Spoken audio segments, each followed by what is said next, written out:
শিক্ষা সমাজের আজকের পর্বের আলোচ্য বিষয় ওয়েস্ট বেঙ্গল বোর্ডের নবম শ্রেণীর বাংলা টেক্সট পোর্শনে পাঠ্য রবীন্দ্রনাথ ঠাকুরের লেখা খেয়া কবিতার উপর থেকে প্রশ্ন উত্তর। এর আগে কয়েকটি পর্বে আমরা এই টেক্সট পোর্শনের লাইন ধরে অর্থের বিশ্লেষণ এবং বেশ কিছু প্রশ্নের উত্তর আলোচনা করেছি। আজকের ভিডিওর ডেসক্রিপশানে সেই ভিডিওগুলির লিঙ্ক আমি শেয়ার করলাম। আজকে আমরা টেক্সট পোর্শনে দুটি লাইন ধরে কিন্তু একটি প্রশ্নের উত্তরই আলোচনা করব, কিন্তু এই প্রশ্নটি তোমাদের এবারে থার্ড সামেটিভ পরীক্ষার জন্য খুবই গুরুত্বপূর্ণ। লাইন দুটি হলো, সভ্যতার নব নব কত তৃষ্ণা ক্ষুধা, উঠে কত হলাহল উঠে কত সুধা। লাইনগুলির তাৎপর্য বিশ্লেষণ করো। কবি কবিতায় কোন প্রসঙ্গে এই মন্তব্যের উপস্থাপনা ঘটিয়েছেন বা এই প্রসঙ্গটি নিয়ে এসেছেন।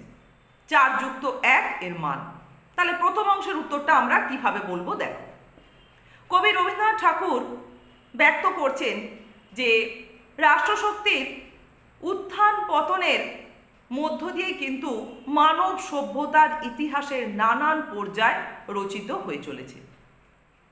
সৃষ্টি হয়ে চলেছে নতুন নতুন সভ্যতা। যতই নতুন সভ্যতা সৃষ্ট হচ্ছে এবং তার বিকাশ লাভ করছে, ততই বেড়ে চলছে নানান আকাঙ্ক্ষা ও চাহিদা।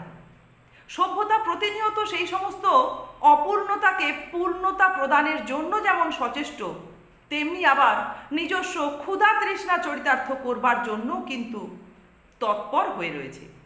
আর এই পরিপ্রেক্ষিতেই দেখা যাচ্ছে মানুষ ক্রমশ আধুনিক জীবনের পথে এগিয়ে চলেছে এবং নিজের লোভ, নিজের স্বার্থ চরিতার্থ করতে গিয়ে যে সর্বনাশের পথে পা বাড়াচ্ছে তা কিন্তু তাদের দৃষ্টিগোচর হচ্ছে না।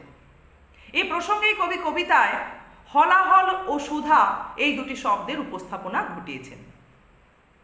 পৌরাণিক কাহিনীতে আমরা দেখি ঠিক যেমনভাবে দেবতা ও অসুরদের সমুদ্র মন্থনের দ্বারা দুই বিপরীত ধর্মী দ্রব্য অর্থাৎ হলাহল ও সুধা উত্থিত হয়েছিল, ঠিক তেমনি বর্তমান আধুনিক সভ্যতার বিকাশের পথে মানব সমাজ তার লোভ চরিতার্থ করতে গিয়ে জীবনে এই বিপরীত ধর্মী পরিস্থিতিকে নিয়ে এসেছে।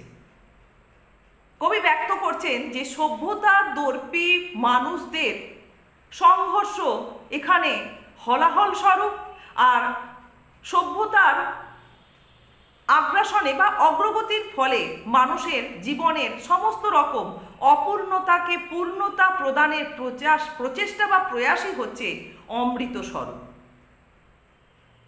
এভাবেই কবি কবিতায় আধুনিক সভ্যতার আগ্রাসনের ফলস্বরূপ মানব জীবনের পরিস্থিতিটিকে হলাহল ও সুধা প্রসঙ্গের মধ্য দিয়ে উপস্থাপন করেছেন।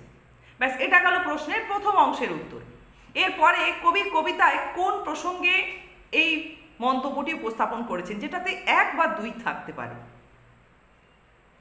কবি রবীন্দ্রনাথ ঠাকুর তার খেয়া কবিতায় যে মূল উপজীব্য বিষয় মানব জীবনের অনন্ত প্রবহমানতাকে উপস্থাপন করেছেন, সে প্রসঙ্গে এই দুটি লাইনের গুরুত্ব কিন্তু অপরিসীম।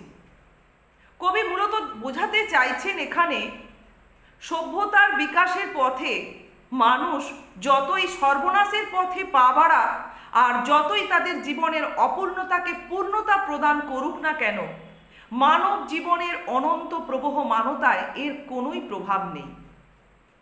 এই কোনো কিছুরই জন্য কিন্তু মানব জীবনের অনন্ত প্রবহমানতা অপেক্ষা করে থাকে না। ঠিক একইভাবে জীবনের স্বাভাবিক গতিতে মানব জীবন প্রতিনিয়ত একটু একটু করে তার পথে অগ্রসর হতে থাকে। তাহলে এটাই গেল আজকের এই দুটি লাইন ধরে যেভাবেই প্রশ্ন থাক না কেন তার উত্তরের উপস্থাপনা। আজ তোমরা একটি প্রশ্নই ঠিকঠাক করে তৈরি করো, এরপরে আরেকটি পর্বে এই টেক্সট পোর্শনের উপর থেকে আমরা 1-2টি বড় প্রশ্নের উত্তর আলোচনা করব।